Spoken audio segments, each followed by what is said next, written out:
मेरा नाम शिवम है। मैं जम्मू का रहने वाला हूँ। मेरे पापा फार्मर है ना, और मेरी मम्मी हाउस वाइफ है और मेरा एक ब्रदर है ना।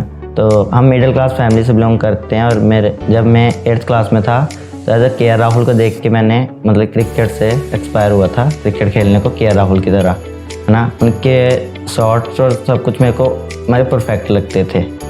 तो उसके बाद जो मेरे दादू थे, मैंने उनसे एक बार बात की कि मैंने क्रिकेटर बनना है। तो तब मैं 8th स्टैंडर्ड में था।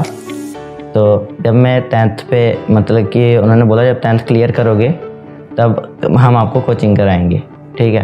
तो जैसे ही मतलब कि मेरी 10th क्लियर हुई, सपोज उसके 2 महीने बाद मेरे ग्रैंडफादर मेरे एक्सपायर हो गए।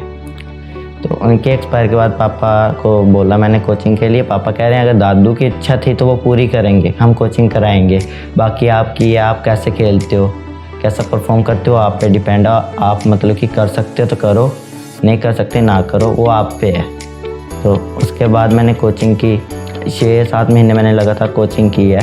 तो उसके बाद जब मैंने मतलब कि एक बार फेसबुक पे ही ISCL की लीग के वीडियोस देखी थी। तो वहाँ से मैंने इनका फॉर्म भरा था। उसके बाद ये ट्रायल दिया था, तो मेरा ये ट्रायल भी अच्छा हुआ था। ISCL का ट्रायल मेरा अच्छा हुआ था। तो उसके बाद ये मतलब कि सिलेक्शन हुई है ना। तो उसमें सिलेक्शन के बाद जो मतलब कि मेरे क्लासमेट ही थे ना, तो वो कई बार मजाक उड़ाते थे कि ये क्या स्टेट खेलेगा है ना, इसे खेलना नहीं आता अच्छे से, स्टेट क्या खेलेगा। तो मैं मतलब कि उन्हें कुछ बोलता नहीं था। तो अपने मतलब कि रहता था, अपने मस्ती में रहना, किसी की बातों को ध्यान में नहीं देना कि हम नहीं कर सकते, आप कर सकते हो, आप कर लो ना। जो चीज़ मैं कहा हमें अच्छी लगती है हम करेंगे। तो उसके बाद आज मेरा मतलब कि पहले मैंने सुपर 7 की लीग खेली थी, टेनिस लीग सुपर 7 की स्कूल की तरफ से। तो उसमें मेरा परफॉर्मेंस अच्छा रहा था। उसके बाद मैं YSCL में आया है ना। YSCL में भी अच्छा परफॉर्म किया था मैंने। अभी आगे नेशनल कैंप के लिए सिलेक्शन करनी है। तो आगे हम देखते हैं क्या हमारी सिलेक्शन हो सकती है। अगर हम अपने आप पे अगर हमें भरोसा है तो हम कर सकेंगे। अगर हम अपने पे भरोसा नहीं करेंगे तो हम नहीं कर सकते किसी भी चीज़ को, है ना। तो उसके बाद अपने आप पे भरोसा करके मतलब हमें खेलना चाहिए। कुछ भी अगर हम खेलते हैं तो हमें अपने आप पे डिपेंड रहना चाहिए।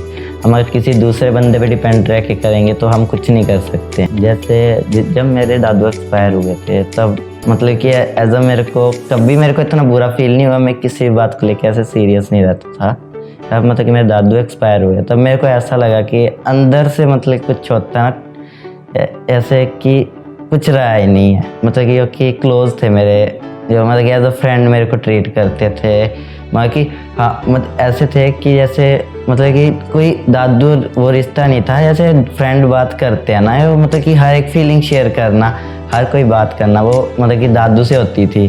ना कि मम्मी पापा से कई बातें ऐसी जो हम मम्मी पापा से भी शेयर नहीं कर सकते, लेकिन दादू एक ऐसी चीज़ है जिसे हम हर एक बार शेयर कर सकें। आर्मी से रिटायर आने के बाद उनका एक्सीडेंट हुआ था। एक्सीडेंट में उनकी दोनों टांगें फ्रैक्चर हो गई थी, तो वो चल नहीं सकते थे। तो घर में अकेले रहना और उनके पास रहना 24 घंटे, तो जो अटैचमेंट होती है, तो अटैचमेंट वो नहीं भूलती किसी को भी।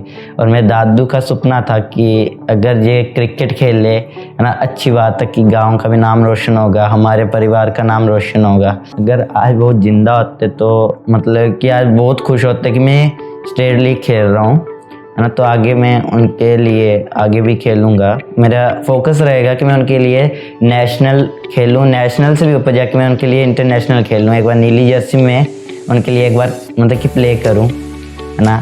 तो एज अ माई ड्रीम है ना, अपने लिए नहीं, अपने दादू के लिए मैं एक ना एक बार नेशनल खेलना चाहता हूँ। जो कि मतलब कि कोशिश करूँगा, जो कि एम है मेरा, अचीव करके मतलब कि करने की कोशिश करूँगा कि अचीव कर सकूँ मैं अपना एम।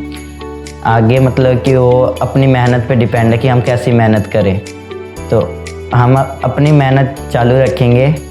अब मैं YSCL में भी अपना बेस्ट करके बताऊंगा।